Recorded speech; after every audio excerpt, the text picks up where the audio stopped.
যারা চাঁদপুরবাসী আছেন, তো ঠিক আগের মতনই আছে। আমি প্রায় 7-8 বছর আগে লাস্ট মনে সম্ভবত এই রোডে চলাচল করেছি।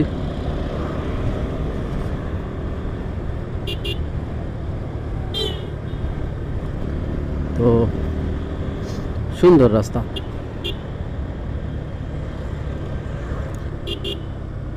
এখন সামনের বাকি পথগুলো কি অবস্থা সেটা দেখার বিষয়।